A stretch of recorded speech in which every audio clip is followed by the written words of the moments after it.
पर बाली के पास एक शक्ति थी कि वो जिसके सामने जाता था उसकी शक्ति ले लेता था। बिहार में कोई ऐसा नेता नहीं है बीजेपी के पास जिसका पूरे राज्य में प्रभाव हो। पसमानदा मुसलमान है, उसका एक अच्छा खासा वर्ग जदयू को वोट भी दे रहा है। जब वो 2005 में आए थे बिहार की सत्ता में, तो उन्होंने बिहार की सत्ता में एक नया समीकरण लॉन्च किया। समीकरण था शोषक वर्ग का और शोषित वर्ग का।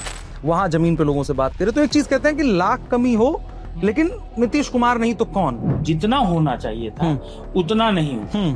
तब नीतीश कुमार के विरुद्ध में एक नाराजगी लोगों के बीच में दिखती थी। आज 5 साल बाद आप देखिए तो वो नाराजगी सहानुभूति में बदल चुकी है। आज राजद की भी स्थिति नहीं है कि वो अकेले दम पे सरकार या बनाने का सपना देख सके। हाँ, क्योंकि ऐसा कोई राजनीतिक दल नहीं है जो अपने दल पे बहुमत ला सकता है।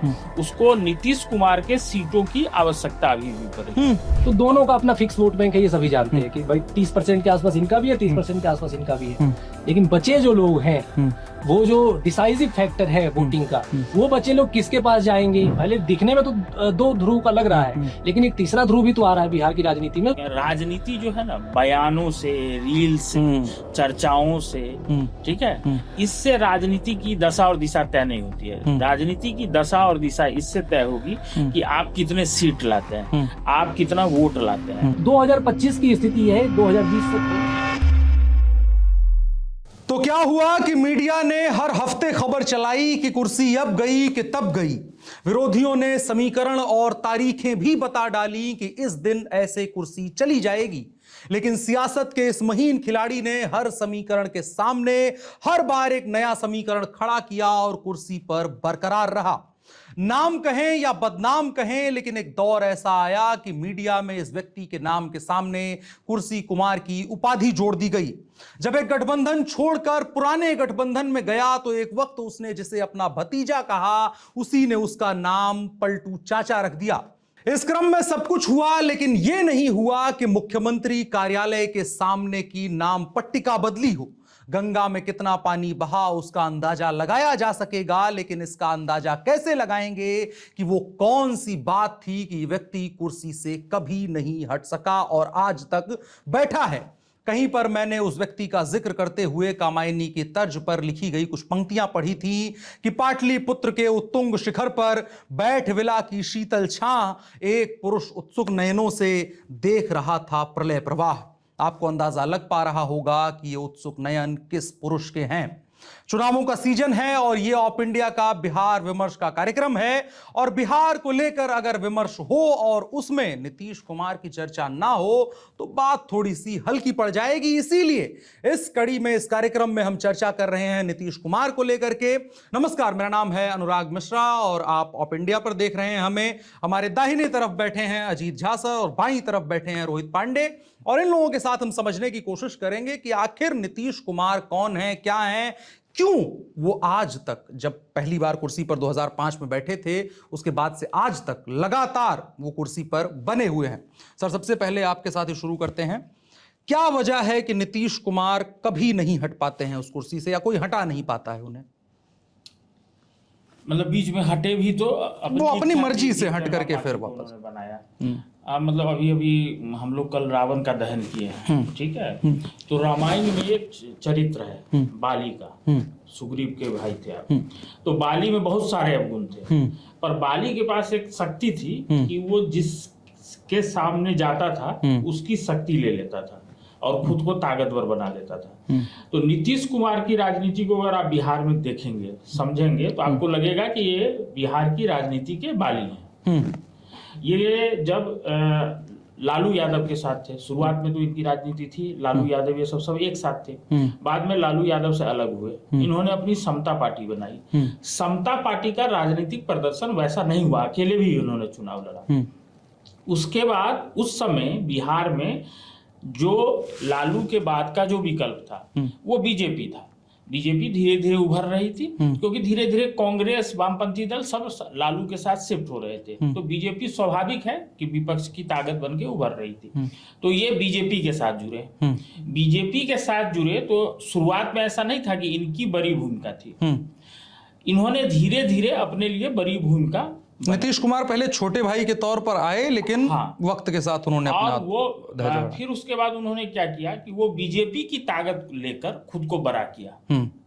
जैसे मुख्यमंत्री पद का भी उम्मीदवार उनको लाल कृष्ण आडवाणी ने घोषित किया था कि ये अगर बिहार में एनडीए की सरकार बनी तो यही बनेंगे, जबकि वो छोटे पार्टनर थे। इसके बावजूद उन्होंने ये किया और धीरे धीरे उन्होंने अपनी भूमिका बढ़ाते हुए वो जो है सो उस गठबंधन में बड़े भाई की भूमिका में चले गए। इसी तरह से जो है और उसके बाद क्या हुआ कि बीजेपी जिस तरह से धीरे धीरे मजबूत हो रही थी बिहार में, तो आप देखेंगे कि उस तरह से बीजेपी भी पूरे बिहार में मजबूत नहीं हो पाई। मतलब पूरा बिहार नहीं पकड़ पाई हाँ, तो नहीं आज जैसे हम लोग बात करते हैं कि बिहार में कोई ऐसा नेता नहीं है बीजेपी के पास जिसका पूरे राज्य में प्रभाव हो, तो ये अगर नहीं प्रभाव हो सका तो उसके लिए एक जिम्मेदार नीतीश कुमार भी है। क्या मतलब ऐसे कहा जाए कि बीजेपी शुरू में तो बड़ी पार्टी थी, नीतीश कुमार छोटी पार्टी थे, साथ में जब आए तो उसके बाद जो बीजेपी की शक्तियां, रिसोर्सेज, वोट बैंक, काडर सब कुछ था, उसका नीतीश कुमार ने बड़ी चालाकी से फायदा उठाया और अपने आप को वहां पर मेंटेन कर लिया और आखिर में बीजेपी आज की तारीख में यहां पर खड़ी नजर आती है। बिहार में आप देखेंगे जो भी राजनीतिक दल है उसमें बीजेपी और राजद इनके पास ही आप देखिए तो एक तरह से संगठन है, कैडर है। इसके अलावा जो कोई राजनीतिक दल है उसके पूरे राज्य में नहीं है।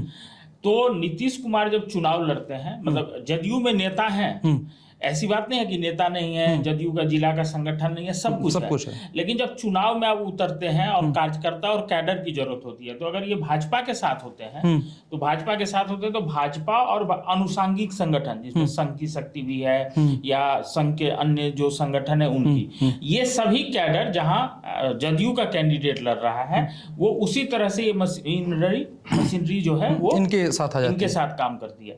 जब ये राजद के साथ चले जाते हैं तो उसी तरह से ये मशीनरी जो है इनके लिए राजद की मशीनरी जेडीयू के लिए काम करने लगती है, नीतीश कुमार के लिए। और इनमें एक ताकत है कि एक तो ये है कि ये दूसरों से ताकत लेते हैं। उसके बाद जब ये सत्ता में आए तो पहली बार जब इनको बहुत 7 महीने की जो सरकार चली, अच्छा जो मेजोरिटी 2005 में जब दूसरी बार चुनाव हुई तो वो एक लहर टाइप की थी कि क्योंकि उससे पहले जो चुनाव हुआ था उसमें रामविलास पासवान के पास ये था कि किसकी सरकार बनेगी किसकी नहीं, ये ताकत। तो अगले बार लोगों ने सुपरा साफ करके इनको दे दिया। ये सत्ता में आए तो इनको ये बात एकदम क्लियर था कि बिहार में जो लालू यादव राजनीति करते हैं, लालू यादव की राजनीति सामाजिक, लालू यादव का दावा है कि वो सामाजिक न्याय की राजनीति कर रहे थे। बीजेपी विकास की बातें कर रही थी, राष्ट्रीय सुरक्षा की बात कर रही थी, सीमांचल के इलाके में बढ़ते घुसपैठ को लेकर बात कर रही थी। इन्होंने क्या किया, जैसे ही सरकार बनी दोनों के बीच संतुलन बना लिया, मध्यमार्गी। हाँ, संतुलन कैसे बनाया?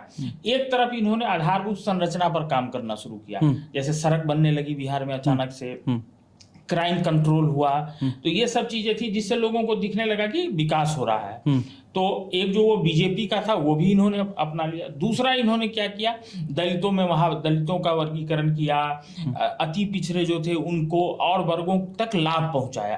तो जो लालू यादव का जो सामाजिक न्याय का जो था उसको भी इन्होंने तोड़ दिया, छिन्न भी, इंजीनियर थे तो छिन्न कायदे कर दिया, खोला उसको। उसके बाद आपको ध्यान होगा कि बीच में एक ऐसा समय आ गया था बिहार में जो पसमानदा मुसलमान है उसका एक अच्छा खासा वर्ग जदयू को वोट भी दे रहा था, जब अली अनवर वगैरह भी इस पार्टी में उभारे गए थे। तो इस तरह से नीतीश कुमार भले कुर्मी जाति से आते हैं और बिहार में जाति की राजनीति बहुत महत्वपूर्ण है, लेकिन कुर्मी 3-4% ही है, बहुत ज्यादा नहीं है उनकी संख्या। उस मुद्दे पर हम आएंगे। मैं चाहता हूं इसी चीज पर रोहित जी एक बार थोड़ा सा देखें, आप इस चीज को कैसे देखते हैं कि जो नीतीश कुमार का राजनीतिक उभार, जो सर ने बताया कि शुरू में एक छोटे भाई की भूमिका में थे और बड़े भाई में आए, फिर उस चीज को पूरा कैपिटलाइज कर लिया। आज की तारीख में हम ये बात करने को क्यों मजबूर हैं कि नीतीश कुमार इररिप्लेसेबल है?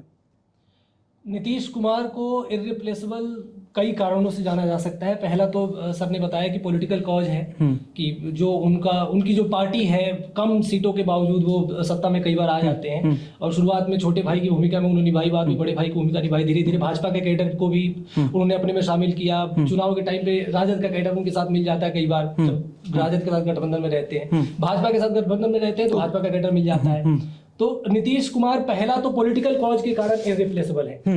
उनकी जो पॉलिटिकल विल है, जब वो 2005 में आए थे बिहार की सत्ता में, तो उन्होंने बिहार की सत्ता में एक नया समीकरण लॉन्च किया। समीकरण था शोषक वर्ग का और शोषित वर्ग का।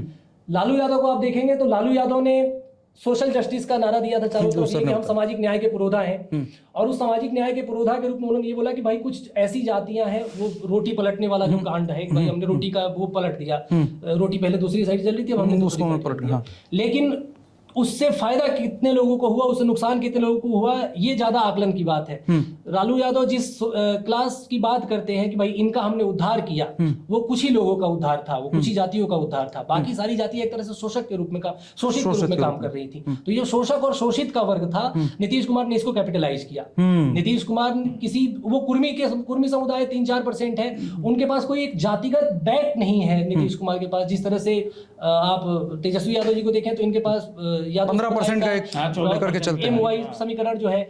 उसी तरह से बिहार में आप लोजपा को देख लीजिए तो पासवान, अधिकतर जो राजनेता हैं उनका एक चाहे जितना परसेंट का हो, लेकिन अपना परसेंटेज लेके घूम रहे हैं। नीतीश कुमार के पास कुछ परसेंट ना होने के बावजूद भी 3-4% वो बैकिंग नहीं है, उसके बावजूद भी जो शोषित वर्ग है, जिसको जो विक्टिम है, जिसने लालू यादव को वो जंगल राज देखा था, उसने लंबे समय तक अभी तक वो नीतीश कुमार के साथ है। ये पॉलिटिकल कॉज है नीतीश कुमार का इतने लंबे समय तक शासन में बने रहना।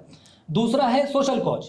सोशल कॉज ये कि नीतीश कुमार ने उन मुद्दों को चिन्हित किया जिससे समाज का ये पिछड़ा वर्ग प्रभावित होता है, जैसे दहेज प्रथा, जैसे नशा मुक्ति, इस पर काम किया नीतीश कुमार ने। ह्यूमन चेन आज पूरी दुनिया में नया कॉन्सेप्ट है, बिहार से निकला हुआ ह्यूमन चेन, कि आज स्कूल के बच्चे ह्यूमन चेन बना रहे हैं, आंगनबाड़ी शिक्षिकाएं ह्यूमन चेन बना रही है। वो ह्यूमन चेन बना के क्या होगा? कम से कम थोड़ी तो जागरूकता आएगी दहेज प्रथा के रूप में, दहेज प्रथा के विरोध या फिर नशा के विरोध। तो ये जो सोशल चीजों को उन्होंने पॉलिटिकल स्टेज पर ले जाके खेलना शुरू किया नीतीश कुमार ने, इसने लोगों का खूब मन मोहा।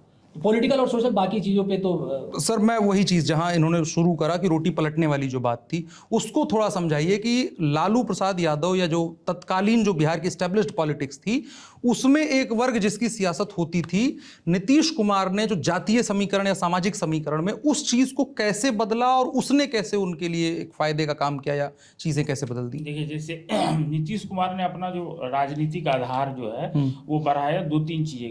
शुरुआत में जब आप देखेंगे कि जब नीतीश कुमार मुख्यमंत्री बने तो बिहार में दलितों का नेता, ठीक है, जो आप पासवानों का नेता हो गया, रामविलास पासवान, अब तो दुनिया में नहीं है, वो माने जाते थे।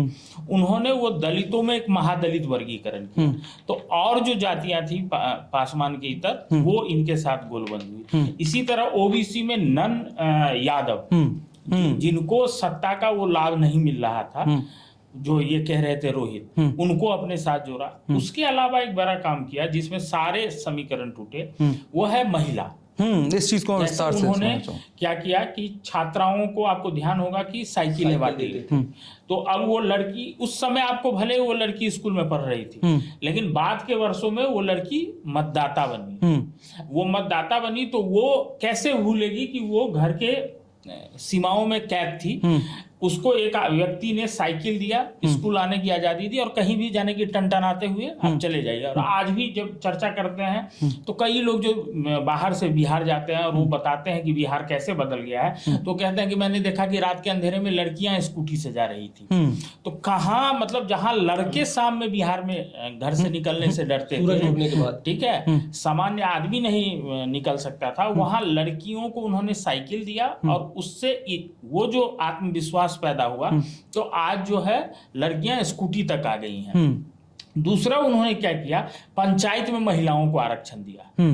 जब महिलाओं को पंचायत में आरक्षण दिया तो आपको ध्यान होगा कि उस समय बड़ा मजाक बना था, मुखिया पति, सरपंच पति कर करके लोग मजाक उड़ाते थे।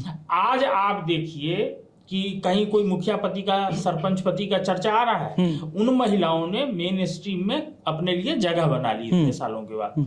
तो वो एक वर्ग तैयार हुआ। उन महिलाओं को देखते हुए जब गांव की एक महिला वार्ड मेंबर बन रही है, मुखिया बन रही है, सरपंच बन रही है, तो दूसरी महिलाएं जो गांव में रह रही थी वो स्वरोजगार को प्रेरित हुई। तो इस तरह से महिलाओं का एक बराबर, जिसमें आप हर जाति की महिला आती है, हर धर्म की महिला आती है, उसको उसके मन में ये भाव जगा कि नीतीश कुमार हमको, मेरे भीतर आत्मविश्वास भर रहा है। तो वो एक वोट बैंक इनका हुआ।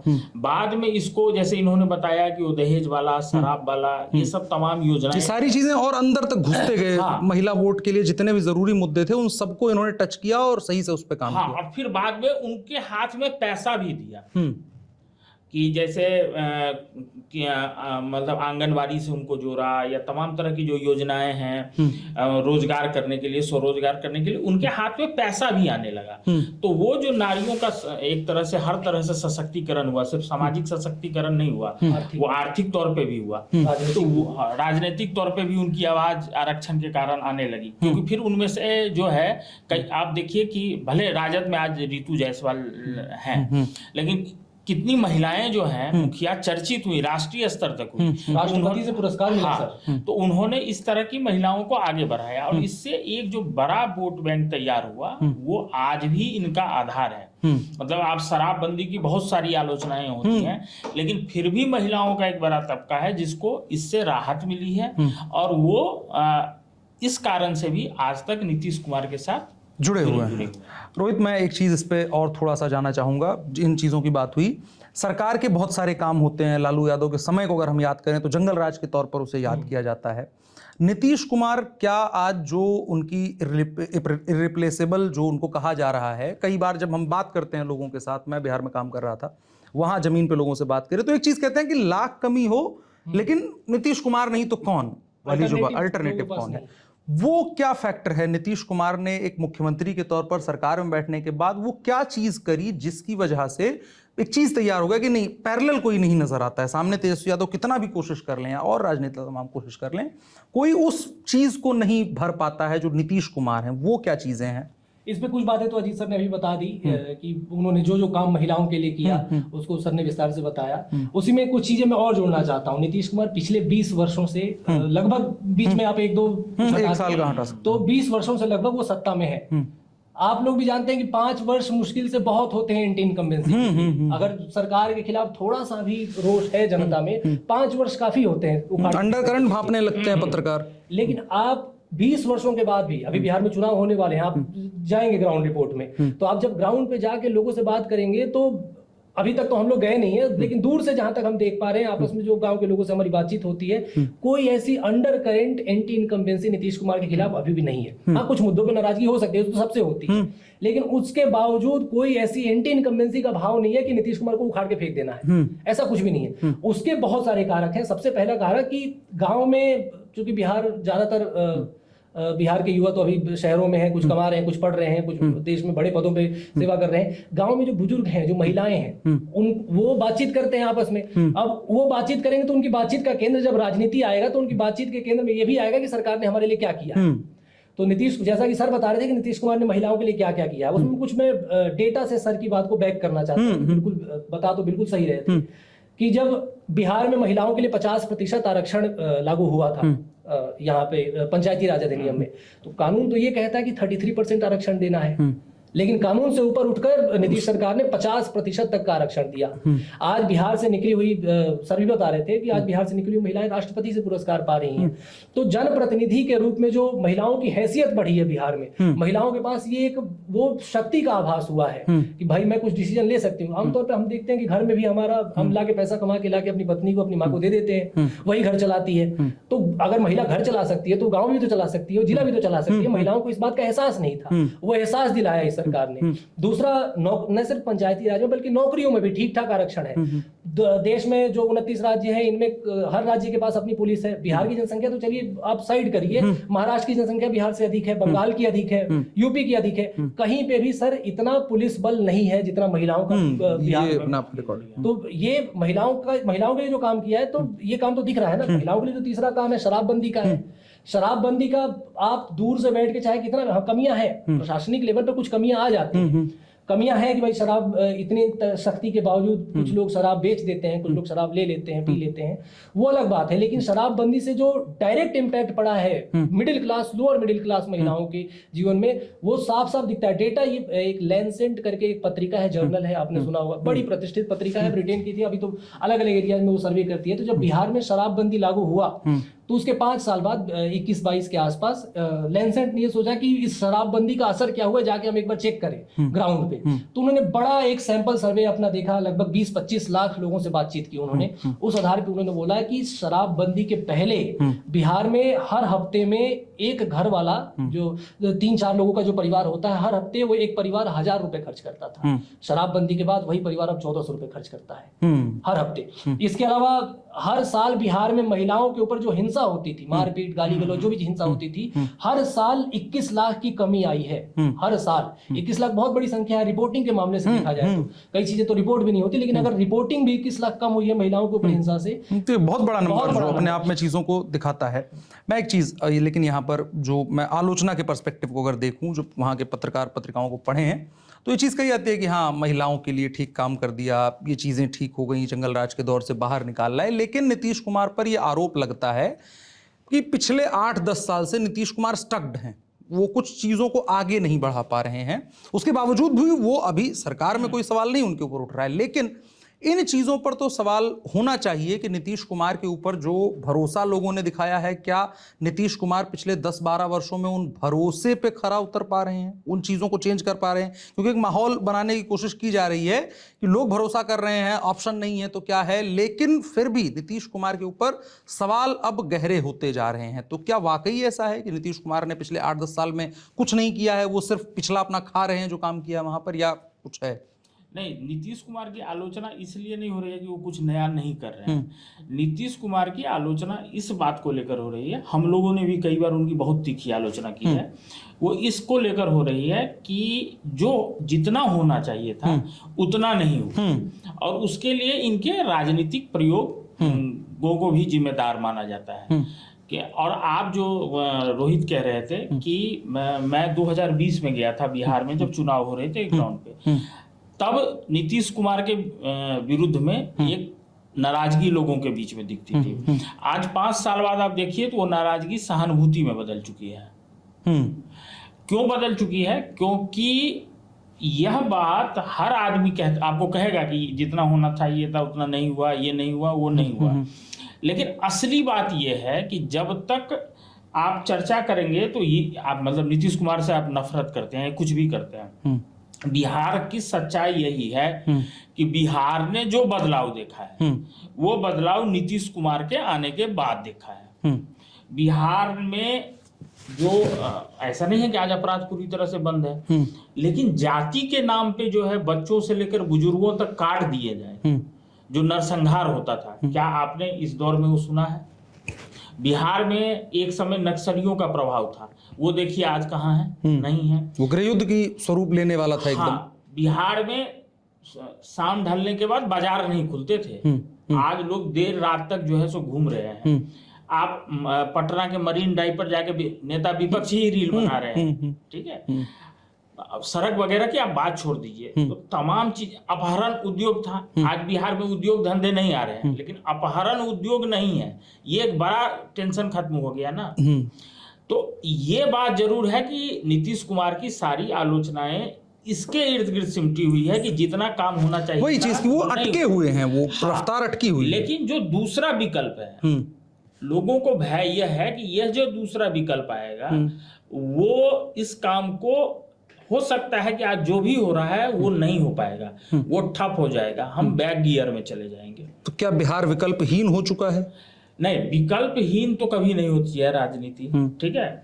असल में जो अभी राजनीतिक समीकरण है, जैसे नीतीश कुमार ने क्या किया, जैसे मैं आपको बता रहा था कि जो लालू यादव का था सामाजिक न्याय वाला समीकरण, उसको तोड़ दिया। तो आज राजद की भी स्थिति नहीं है कि वो अकेले दम पे सरकार या बनाने का सपना देख सके। हाँ, बीजेपी का जिस तरह से विकास हो रहा था उस तरह से हुआ नहीं, तो बीजेपी का भी इस तरह की स्थिति नहीं है कि वो अकेले दम पे सरकार बना ले। ऐसी स्थिति में क्या हो सकता है, एक मिलीजुली सरकार ही बन सकती है। तो नीतीश कुमार ने, कई लोग उनको मतलब आपने कहा कि कुर्सी कुमार, पलटू, ये सारी नाम तमाम तरह लगा दिए गए हैं, घुमा दिए जाते हैं, लेकिन नीतीश कुमार ने इस राजनीतिक व्यवस्था को, इस राजनीतिक समीकरण को समझते हुए खुद को राजनीतिक तौर पे इतना लचीला बनाया कि वो एडजस्ट कर ले रहे हैं किसी के भी साथ, और आप जाइए कि फिर वो दूसरे के साथ आते हैं तो अपना वो लाव लश्कर लेके उसके साथ आ जाते हैं। तो ये नहीं है कि विकल्प बिहार को नहीं मिलना है। नहीं, जो नीतीश कुमार के इरिप्लेसेबल होने वाला आर्गुमेंट है और हम सभी मानते हैं कि नीतीश कुमार इरिप्लेसेबल है, लेकिन अभी कोई ऐसा चेहरा नहीं दिखता है जो नीतीश कुमार को बदल दे। कल को हो सकता है कि नीतीश कुमार भाई राजनीतिक तौर पे तो धीरे धीरे पृष्ठभूमि में जाएंगे, जब आएगा और वो खुद को साबित कर दे तो दूसरा व्यक्ति विकल्प के तौर पे उभरे। आज के विधानसभा चुनावों में, क्योंकि ऐसा कोई राजनीतिक दल नहीं है जो अपने दल पे बहुमत ला सकता है। उसको नीतीश कुमार के सीटों की आवश्यकता अभी भी पड़ेगी। और नीतीश कुमार ने क्या किया, सीट से ज्यादा मुझे लगता है चेहरे की आवश्यकता, चेहरे की भी आवश्यकता है। नहीं, उनके पास जैसे तेजस्वी यादव का चेहरा है, लेकिन उसका आधार बढ़ाने के लिए आपको फिर नीतीश कुमार को जोड़ना होगा। क्योंकि आप देख लीजिए कि नीतीश कुमार भी अब घटते घटते 100 के आसपास लड़ रहे हैं ना सीटों पे चुनाव, और पिछली बार तो 40 से कुछ ज्यादा सीटें आई। लेकिन नीतीश कुमार को राजनीति साधने की एक कला मैं बताता हूँ क्या है। पिछले बार आपको ध्यान होगा कि मुकेश सहनी भाजपा के साथ चुनाव लड़े थे। बाद में जब वो दबाव बढ़ाने लगे तो भाजपा उन्हें उनके विधायकों को अपने साथ मिला लिया। बीजेपी वहां पे सबसे बड़ा राजनीतिक दल हो गया। जब ये सब बीजेपी कर रही थी तो बीजेपी पहले कर ली। उस समय जदयू जो है, AIMIM जो ओबीसी की पार्टी है, उनके विधायकों के साथ बातचीत कर रही थी कि वो जदयू में आ जाए। लेकिन उससे पहले बीजेपी ने क्या किया कि मुकेश सहनी के विधायक बना लिए। बीजेपी वहां पे सबसे बड़ा सत्ताधारी दल हो गया। नीतीश कुमार कितना दूर का, वो कहते हैं लालू यादव उनके पेट में दांत है, इसको समझिए। वो नीतीश कुमार को लगा कि कल किसी भी स्थिति में अगर हम यहाँ से हटे तो बीजेपी की केंद्र में सरकार है, राज्यपाल है, हो सकता है सबसे बड़े राजनीतिक दल के तौर पे बीजेपी पहले मौका मांगे, इनको मौका मिल जाएगा। हो सकता है ये दूसरे दलों को तोड़ ले, इनके पास संसाधन है, या मेरी ही पार्टी टूट जाए तो इनकी सरकार बन जाए। नीतीश कुमार ने वो ओवैसी के विधायक भेज दिए राजद में। की यह ऐसी कोई भी संभावना कल बनेगी तो बीजेपी इस आधार पे नहीं कह सकती है कि हम सबसे बड़े दल हैं तो हमें पहला न्योता मिले और हम सरकार में बैठे। और जब उनको जरूरत हुई अपनी ताकत दिखानी थी तो उन्होंने चेतन आनंद वगैरह राजद से लेके चले आए ना। तो नीतीश कुमार की ये जो राजनीतिक सूझबूझ है उसका अभी बिहार में तब तक कुछ नहीं मतलब हो सकता है जब तक नीतीश कुमार या तो अपने स्वास्थ्य या खुद ही राजनीति में ले खुद ही हटेंगे तभी हटेंगे, और दूसरा आया वो काम किया, या कोई ऐसा राजनीतिक समीकरण उभरे जो नीतीश कुमार जो ऐड कर रहे हैं उसकी दूसरे गठबंधन को भरपाई कर दे तो ही संभव। रोहित, मैं इस चीज को आखिर में, अब चर्चा के हम हैं, मैं एक चीज समझ, इस विधानसभा चुनाव की अगर पर्टिकुलर उसमें हम बात करें, नीतीश कुमार की जो इरिप्लेसेबिलिटी का है परसेंटेज है, जो अभी 100 के पास हम मान के चल रहे हैं, क्या इस विधानसभा चुनाव में कोई उसमें घटता हुआ कुछ नजर आ रहा है? क्या कोई ऐसा समीकरण बनता नजर आ रहा है जो जिस मुद्दे पे हम चर्चा कर रहे हैं, जो हम कह रहे हैं, उससे कुछ चीजें बदल सकती हैं? आप क्या देखते हैं अभी की करंट सिचुएशन बिहार की क्या है? अभी की करंट सिचुएशन जहां तक मैं समझता हूं, बिहार में अगर वोटिंग परसेंटेज के हिसाब से देखा जाए दोनों पार्टियों का, दोनों गठबंधनों का, तो एक तरफ आप आरजेडी को रखिए, दूसरी तरफ अभी चूंकि नीतीश कुमार एनडीए के साथ हैं तो हम एनडीए मान के रहेंगे ही, मतलब उम्मीद है रहेंगे। हाँ रहेंगे ही। तो अभी चूंकि नीतीश कुमार भाजपा के साथ हैं तो हम एनडीए मान के चलते हैं कि एक तरफ एनडीए है, दूसरी तरफ आरजेडी है, तो दोनों का अपना फिक्स वोट बैंक है, ये सभी जानते हैं कि भाई 30% के आसपास इनका भी है, 30% के आसपास इनका भी है। लेकिन बचे जो लोग हैं, वो जो डिसाइसिव फैक्टर है वोटिंग का, वो बचे लोग किसके पास जाएंगे? क्योंकि बिहार में अब चूंकि मामला भले दिखने में तो दो ध्रुव का लग रहा है, लेकिन एक तीसरा ध्रुव भी तो आ रहा है बिहार की राजनीति में। उसको भले हम बाद में चुनाव के समय चर्चा करें कि उनका क्या महत्व है, वो किस तरह का असर डालेंगे चुनाव पे, लेकिन कम से कम बातचीत तो हो रही है उनके बारे में। किसकी? प्रशांत किशोर जी की बातचीत तो हो रही है कम से कम। तो प्रशांत किशोर के रूप में एक तीसरा ध्रुव तो आ रहा है कम से कम। क्या नीतीश कुमार, जिसको बिहार में लेकर के आखिर में सवाल वो आ ही गया, मैं उसको नहीं उस तरह से ले जाना चाहता था, लेकिन अब सवाल जो चर्चा बिहार में बनाने की कम से कम कोशिश की जा रही है कि नीतीश कुमार की जो इरिप्लेसेबिलिटी है उसको चैलेंज करने वाला एक आदमी आ गया, उसके अंदर वो कलेवर, वो कला, वो स्टाइल है जो नीतीश कुमार को हिला सकता है। क्या है कुछ ऐसा चीज जिसको हम इस तरह से देखें? देखिए, हम लोग पिछली बार भी इस व्यक्ति पे लंबी चर्चा कर चुके हैं। राजनीति जो है ना, बयानों से, रील से, चर्चाओं से, ठीक है, इससे राजनीति की दशा और दिशा तय नहीं होती है। राजनीति की दशा और दिशा इससे तय होगी कि आप कितने सीट लाते हैं, आप कितना वोट लाते हैं। तो आज के डेट में जो हम लोग और कितने समीकरण आप साध सकते हैं। हाँ, तो जो हम लोग अभी स्थिति दिख रही है उसमें यह है कि प्रशांत किशोर वोट कटुआ की भूमिका में है। किसके वोट काटेंगे, ये हम लोगों ने पिछली बार भी कहा था कि जब पूरे तरह से कैंडिडेट तय हो जाएंगे वो सारे समीकरण तब निकलेंगे, क्योंकि कोई लहर है नहीं। जब लहर नहीं होती है तो हर सीट के अपने समीकरण होते हैं, तो यह पता चलेगा कि किसका ये काट रहे हैं। ये ऐसी भी स्थिति नहीं है जैसे पिछले चुनाव में ये दिख रहा था कि चिराग पासवान जदयू को नुकसान पहुंचा रहे हैं। तो ऐसा भी नहीं है कि प्रशांत किशोर जदयू को ही नुकसान पहुंचा रहे हैं, ऐसा दिख रहा। बीजेपी को भी दिखता है, राजद को भी दिखता है, सबको दिखता है। तो प्रशांत किशोर तभी तो उनका विकल्प बन के उभरेंगे जब प्रशांत किशोर उतनी सीट या उतना वोट ला पाएंगे। अभी जो स्थिति है उसमें तो ऐसा लगता है कि प्रशांत किशोर को भी या तो लंबा इंतजार करना पड़ेगा, इसी तरह लगे रहें तो अगले साल को, मतलब अगले चुनाव तक कोई ऐसा समीकरण बन जाए तो नहीं कहा जा सकता। नहीं तो इनको, प्रशांत किशोर को भी किसी न किसी साइड होना पड़ेगा, मतलब एक पक्ष के साथ खड़ा ही होना। अभी की जो तस्वीर बिहार की है वो वही वाली है, बिहार में बहार बा, नीतीश कुमार बा। क्योंकि दूसरा चेहरा देखिए, तेजस्वी यादव एक तरफ चेहरे दिखते हैं, दूसरे तरफ का चेहरा जब तक नहीं दिखेगा, जिसके पास वो ताकत, वो संगठन, सब कुछ हो, तब तक आप कह नहीं सकते कि नीतीश कुमार का विकल्प में कोई चेहरा बनेगा। क्योंकि जो दूसरा चेहरा है तेजस्वी यादव का, उसके पीछे ऐसी विरासत है, उसके ड्रॉबैक भी है, जिसका फायदा मिल रहा है नीतीश कुमार को इस उम्र में भी। उनके स्वास्थ्य को, उनके पास इतनी बड़ी विरासत है कि वो उनके स्थापत्य को और मजबूत करता है। और उनके स्वास्थ्य को लेकर भी बहुत सारे गॉसिप चले, लेकिन अब तो खैर वो जिस तरह से जा रहे हैं रैलियों में, ऐसा लगता नहीं है कि कुछ था, लेकिन चलाया गया ना, ये भी प्रोपेगेंडा चला। क्यों नहीं लोग उस छलावे में आ रहे हैं या हिल नहीं रहे हैं नीतीश कुमार? क्योंकि उनके साथ पीछे में लालू राबड़ी के जंगल राज की विरासत है, जो उनका कद उससे ऊपर चढ़ने नहीं दे रही है।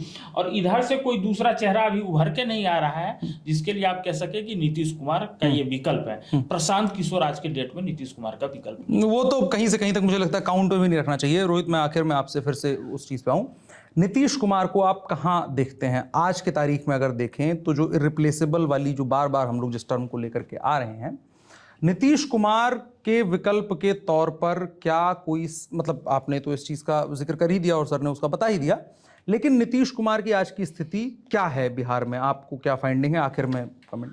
आज की स्थिति वही है जिस पर मैं अभी बात कर रहा था, जिसको सर ने इलेबोरेट किया कि नीतीश कुमार की आज की स्थिति 2020 से थोड़ी सी बेटर वाली ही है। 2020 में जो समीकरण थे चुनावों के बाद, नतीजों के बाद, वो जो समीकरण है लगभग वैसा ही समीकरण होगा, लेकिन इसमें नीतीश कुमार के साथ थोड़ा सा एक सपोर्ट ये होगा कि उनके साथ सिंपैथी है, उनके साथ। अब वो सिंपैथी किस टाइप की है? वो सिंपैथी वो अलग अलग तरीके की है। जैसे पहला ये कि तमाम लोग उनको छोड़ के गए, उनकी पार्टी, मतलब तमाम लोग जो बड़े बड़े लोग थे, बड़े बड़े पदों पर थे, जिनको ने उपाध्यक्ष या फिर पता नहीं कि महासचिव और बड़े बड़े पदों को उन्होंने दे रखा था, वो तमाम लोग उनको छोड़ के गए नीतीश कुमार को कि ये नीतीश कुमार को इससे नुकसान होगा, डैमेज होगा। लेकिन उसके बावजूद ये आदमी खड़ा रहा, वैसे ही हिले नहीं ये वहां से, ना तो सत्ता से हिले, ना ही पार्टी पे इनका कंट्रोल कमजोर हुआ, ना ही सत्ता पे कंट्रोल कमजोर हुआ। तो ये दिखाता है कि मतलब इस उम्र में आने के बाद भी उनके पास ये कलेवर है कि वो राज्य को और पार्टी को संभाल सकते हैं। इसके साथ उनके ऊपर आरोप भी लगाए गए, जैसा सर ने बोला कि उनके हेल्थ को लेकर आरोप लगाए गए।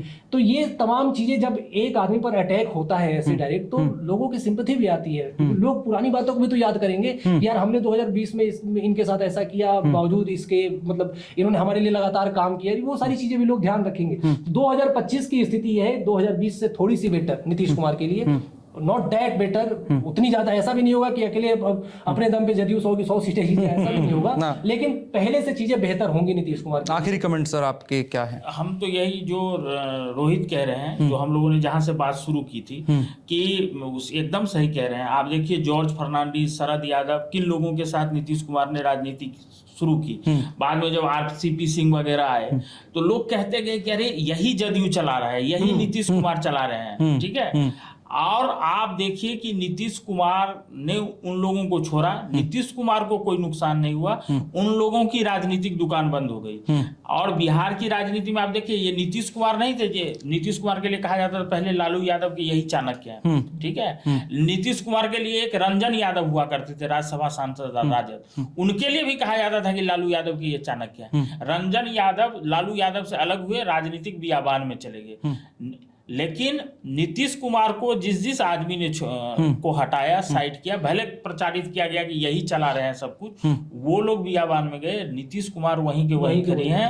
उनकी राजनीति इतनी आसान, इतनी सरलता से उनकी राजनीति समझ भी नहीं आने वाली है। वो तो लालू यादव माथा पीटते रह गए, उनको समझ नहीं आई। आप ये देखिए ना, 42 लेके 5 साल उस व्यक्ति ने सरकार चला ली ना, बड़ी अच्छे से चला। कम से कम मैंने काम करते हुए बिहार में कम से कम हर 15 दिन पे ये खबर बनती थी कि ये विधायक ऐसे जा रहे हैं, ये मंत्री, ये समीकरण, ये तो बनता है सरकार गिरेगी। 2005-10 के बाद बिहार में अगर आप देखें कि सबसे ज्यादा काम किसी टाइम में हो रहा है, उसने पेस पकड़ा है, तो वो अभी हो रहा है जब उस आदमी के पास सिर्फ 42 सीटें हैं।